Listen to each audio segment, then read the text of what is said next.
அன்பு உறவுகளுக்கு இனிய வணக்கங்கள். மிதுன ராசி அன்பர்களுக்கு இது ரொம்ப ரொம்ப முக்கியமான பதிவு. நிறைய பயனுள்ள தகவல்கள் இந்த வீடியோல கொடுத்திருக்கோம். கொஞ்சம் கூட வீடியோவை ஸ்கிப் பண்ணாம முடிஞ்ச வரைக்கும் முழுமையா பார்க்க முயற்சி செய்யுங்க. வாங்க வீடியோக்குள்ள போலாம். மிதுன ராசியை பொறுத்த வரைக்கும் மிருகசிருஷம் 3-4 பாதங்கள், திருவாதிரை 1-2-3-4 பாதங்கள், புனர்பூசம் 1-2-3 பாதத்தை உள்ளடக்கியது மிதுன ராசி. மிதுன ராசிக்கு அதிபதி புதன் பகவான். வீடியோல சொல்லக்கூடிய பலன்கள் ஆண் பெண் இருப்பாளருக்கும் பொருந்தக்கூடிய பலன்கள். ஒரு சில ஆண்டுகளா மிதுன ராசி அன்பர்களுடைய வாழ்க்கையில நிம்மதிங்கிறது இல்ல. இந்த ஒரு சிலங்கிறது உங்க சுயஜாதகத்தை பொறுத்து மாறும். ஒரு சிலருக்கு 20 வருஷம் இருக்கும், ஒரு சிலருக்கு 10 வருஷம் இருக்கும், ஒரு சிலருக்கு 8 வருஷம் கூட இருக்கும். ஆனா 2025 ஆண்டு மார்ச் மாதத்துக்கு பிறகு ஒவ்வொரு மிதுன ராசி அன்பர்களுடைய வாழ்க்கையிலும் மிகப்பெரிய மாற்றம் நிகழ போகுது. ஒரு 6 வருஷமா கண்டக சனி, அஷ்டமத்து சனி இப்படி மாத்தி மாத்தி அடிச்சு ஊஞ்சி போய் உட்கார்ந்த இடத்துல இப்போ குரு 12ல பொருளாதாரத்தை டோட்டலா இறக்கி விட்டுருப்பார். நீங்க என்னதான் பிசினஸ்ல பிராக்டிஸ் பண்ணி வந்திருந்தாலும் சரி, பெரிய ஆளா இருந்தாலும் சரி, பணத்தை கையாளக்கூடிய திறமையே இருந்தாலும் சரி, உங்களுக்கு ஞானமும் அறிவும் அதிகமா இருந்தாலும் சரி, சில காலங்களா உங்களாலேயே ஒரு சில விஷயங்களை ஹேண்டில் பண்ண முடியாம இருக்கீங்க. காரணம் என்னன்னா, ஒரு சின்ன எக்ஸாம்பிள், உங்களுக்கு நல்லா தப்பு பண்ண தெரியுது,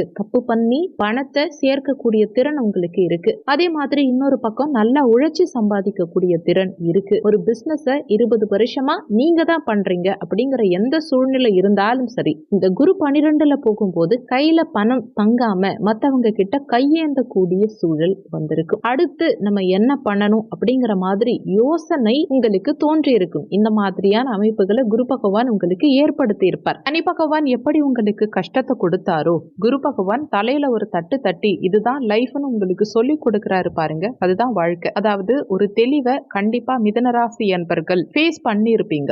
ஏன்னா யார் கூட பழகணும், யார் எப்படி எந்த விஷயத்துல இருந்து எதுல இருந்து எதை கத்துக்கணும் அப்படிங்கறத ரொம்ப கிளியரா ரொம்ப தெளிவா செய்யக்கூடிய அமைப்பு மிதுன ராசி அன்பர்களுக்கு உண்டு. உங்க வாழ்க்கையில திருமணம் சார்ந்த விஷயமா இருந்தாலும் சரி, வேலையிலும் சரி, குடும்பம் சம்பந்தப்பட்ட பணம் சம்பந்தப்பட்ட பிரச்சனைகளும் சரி, எதுவுமே உங்களுக்கு பெருசா திருப்தியை கொடுக்காது. ஒன்று நீங்க உங்க லைஃப் பார்ட்னருக்காக, கணவனுக்காக அல்லது மனைவிக்காக விட்டு கொடுத்து வாழ்வீங்க. உங்க பேச்சு சில இடத்துல பலன் தராம கூட போகும். பினான்சியல் வைஸ் நீங்க கஷ்டப்பட்டு ரெடி பண்ணாலும் அதை மத்தவங்க புரிஞ்சிக்க மாட்டாங்க. நீங்க வேலைக்கு உங்க மரியாதையையும் சுய கௌரவத்தையும் விட்டு சென்றாலும் அது நீங்க உண்மையா இருக்கீங்கிறத யாருமே அங்க பாராட்ட கூட மாட்டாங்க. மன ரீதியா சாப்பிடுற சாப்பாட்டுல கூட ஒரு சந்தோஷம் இல்லாத மிதுன ராசி அன்பர்களே, தனி மனித வலி அதிகமா சந்திச்சுட்டு இருக்கீங்க. உங்களுக்கு உடல் ரீதியான பிரச்சனை வருது. உடல் ரீதியா மட்டும் இல்லாம மன ரீதியாவும் ரொம்ப காயப்படுறீங்க, வருத்தப்படுறீங்க. அப்படின்னா அதுக்கு ஒரே காரணம் இந்த தனி மனித வலி. அதாவது தனி மனித வலின்னா என்னன்னா, நம்மள நினைச்சு நம்மளே வருத்தப்படுறது. நம்ம ஏன் இப்படி இருக்கும், நம்ம எதுக்கு இப்படி பிரச்சனையெல்லாம் ஃபேஸ் பண்ணிட்டு இருக்கோம், என்னைக்கு நம்ம நிலைமை மாறும், இந்த மாசம் மாறுமா,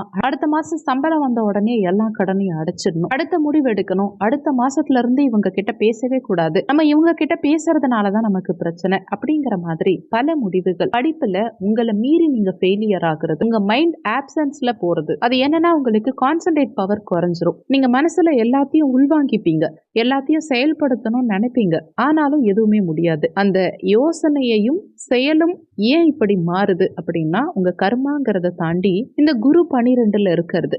2025 ஆண்டின் தொடக்கமும் சற்று சுமாரா தான் இருக்கும். ஏன்னா குரு இப்போ வக்ரகதி இல்லையா, நம்மள மீறி அவசர கதியில ஒரு முடிவு எடுத்துருவோம். இந்த அவசரத்தில் எடுக்கக்கூடிய முடிவு என்ன செய்யும் பாத்தீங்கன்னா, நிறைய சிக்கல்களை உருவாக்கிடும். இப்பவே நிறைய மிதுனராசி அன்பர்கள் சில சிக்கல்களையும் பல சிக்கல்களையும் இருக்கத்தான் செய்றீங்க. சிக்கலிலிருந்து விடுபடக்கூடிய ஒரு சூழலையும், இழந்த சில விஷயங்களை மீட்டெடுக்கக்கூடிய போராட்ட நிலையில தான் இருக்கீங்க. ஆனா கவலைப்பட வேண்டாம். வரக்கூடிய காலகட்டத்துல, வரக்கூடிய மாதங்கள்ல வீரபத்ர ராஜயோகம் மிதுன ராசி அன்பர்களுக்கு ஏற்பட்டு மிகப்பெரிய முன்னேற்ற வழியில உங்களை கொண்டு போக போகுது. வீரபத்ர ராஜயோகம்னா என்னன்னா, லக்னத்துல குரு பகவான் வருவார். லக்னத்துல குரு அதே நேரத்துல ராகு பகவான் உங்களுக்கு இப்போ 10ல இருக்காரு இல்லையா, இனிமே 9ஆம் பாவகத்துக்கு போறார். அதே மாதிரி கேது 3க்கு போறார். உங்க 10ஆம் பாவகம் தொழில் ஸ்தானத்துக்கு சனி பகவான் மறந்து அந்த சனி பகவானுடைய பார்வை தன்னுடைய 3ஆம் பார்வையா 12ஆம் இடத்தை பார்க்க போறார். அப்போ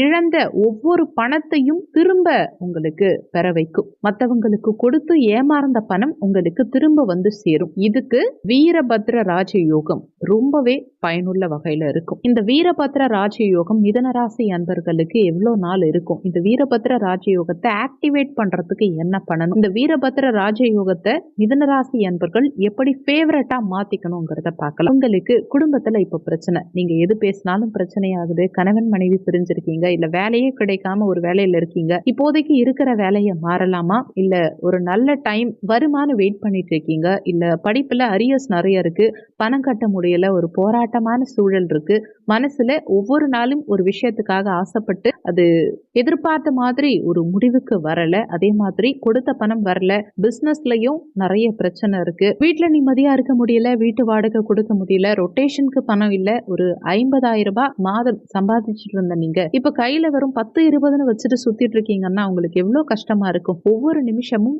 வரும் பணத்துக்கு மீறி செலவு வந்தா என்ன சொல்றது? வெளிநாடு போகணுங்கிறது கனவாவே போயிடுமோ அப்படிங்கிற ஒரு மனவலி ஒரு பக்கம், உடல் ரீதியான பிரச்சனை ஒரு பக்கம், அடுத்து தனக்கு சொந்தமான ஒரு நபர் தன்னை மதிக்காம தனக்கு எதிரேயே நம்மள அசிங்கப்படுத்தணுங்கிறதுக்காக ஒரு விஷயத்த பண்றாங்க, இல்ல நம்ம உடம்ப கட்டி போட்ட மாதிரி ஒரு விஷயம் நடக்குது, நம்மளை சுத்தி நம்மளை ஏமாத்துற மாதிரி உங்களுக்கு தெரிஞ்சா அந்த மாதிரி சில விஷயங்களை கண்கூடா நம்ம அனுபவிக்கிறோம். தெரிந்து செஞ்ச தவறுக்கு மன்னிப்பு கிடையாது, ஆனா நம்ம மன்னிக்கிறோம் இல்லையா, அவங்களுக்கு பிராயச்சித்தம் பண்றோம் இல்லையா, அப்ப நம்ம எந்த அளவுக்கு முட்டாளா இருக்கும்? இது எல்லாத்துக்கும் இந்த வீரபத்ர ராஜயோகம் ஒரு முடிவு கொடுக்கும். 2025 மார்ச் மாதம் உங்களுக்கு இந்த வீரபத்ர ராஜயோகம் துவங்குது. அதாவது மார்ச் 4ஆம் தேதியிலிருந்து 2025 அக்டோபர் 17ஆம் தேதி வரைக்கும் இந்த வீரபத்ர ராஜயோகம் ஒவ்வொரு மிதுனராசி அன்பர்களுடைய வாழ்க்கையிலும் மிகப்பெரிய மாற்றத்தை உண்டாக்கும். இந்த குறிப்பிட்ட 5 முதல் 6 மாதங்கள் வரைக்கும் நீங்க என்ன பண்ணணும்னா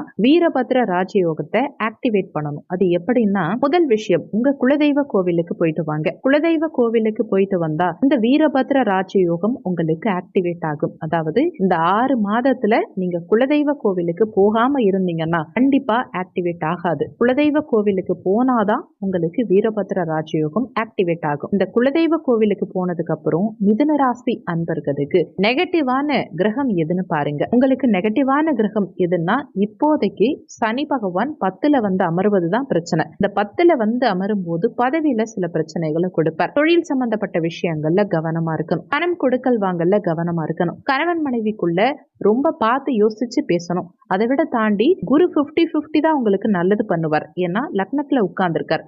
50% சுப பலன்களையும் 50% அசுப பலன்களையும் ஏற்படுத்துவார். அவர் செய்யற விஷயங்கள் எல்லாமே கெடுதலா தான் தெரியும், ஆனா முடிவுல நல்ல விஷயம்ங்கிறத நம்ம கண்டிப்பா உணர்வோம். சோ இந்த குரு பகவானும் சனி பகவானும் தான் இப்போதைக்கு உங்களுக்கு கொஞ்சம் பிரச்சனை. அப்போ இந்த வீரபத்ர ராஜயோகத்தை ஆக்டிவேட் பண்றதுக்கு குரு பகவான் வழிபாடு ரொம்ப ரொம்ப முக்கியம். சனி பகவானால வேலையில தான் பிரச்சனை. அப்ப குரு பகவானை நீங்க முழுவதும் ஆக்டிவேட் பண்ணிட்டா கண்டிப்பா இந்த வீரபத்ர ராஜயோகம் உங்க வாழ்க்கையில அவ்வளவு பெரிய சேஞ்ச் கொடுக்கும். அதுக்கு நீங்க முதல்ல குரு பகவான் ஆலங்குடி ஸ்தலம் குருஸ்தலம், அதே மாதிரி திட்டை குருஸ்தலம், ஆலங்குடி திட்டை இந்த 2 ஸ்தலமே ரொம்ப முக்கியமான ஸ்தலம் தான். 2 ஸ்தலங்களுக்குமே போக முடிஞ்சா போகலாம், இல்ல ஏதாவது ஒரு ஸ்தலத்துக்கு போனாலும் பரவாயில்ல. குறைஞ்சபட்சமா இவ்வளவு தூரம் போக முடியலன்னா கூட உங்க பக்கத்திலேயே என்ன கோவில் குருவுக்கு தனி ஸ்தலம் இருக்கோ அந்த கோவிலுக்கு போயிட்டு வர்றது நல்லது. எதுவுமே முடியாது, என்னால என் இடத்துல இருந்து நகர முடியாதுன்னு நினைக்கிறவங்க தட்சணாமூர்த்தி வழிபாடு கூட பண்ணலாம். அதுவும் இல்லை அப்படின்னா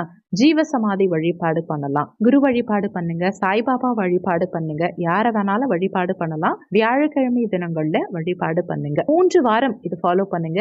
முதல் வாரம் குரு வழிபாடு, 2வது வாரம் குரு வழிபாடு, அடுத்து 3வது வாரம் தான் வீரபத்ரர் வழிபாடு பண்ணிட்டு அதுக்கப்புறம் குரு பகவான வழிபட்டீங்கன்னா அந்த 3வது வியாழக்கிழமை குருவையும் வீரபத்ரரையும் சேர்ந்து வணங்கும் போது வீரபத்ர ராஜயோகம் ஒவ்வொரு மிதுனராசி அன்பர்களுடைய வாழ்க்கையிலும் ஆக்டிவேட் ஆகும். இருக்கும் எல்லா பிரச்சனைகளும் சரியாக ஆரம்பிச்சிடும். 2025 2024 அளவுக்கு பிரச்சனை இல்லாம நிச்சயமா வெற்றிகரமா இருக்கும். இந்த வீடியோல உங்களுக்கு ஏதாவது சந்தேகம் இருந்தா கீழே இருக்க கமெண்ட் செக்ஷன்ல சொல்லுங்க. நன்றி. மற்றும் ஒரு நல்ல பதிவோடு மீண்டும் உங்களை சந்திக்கிறோம்.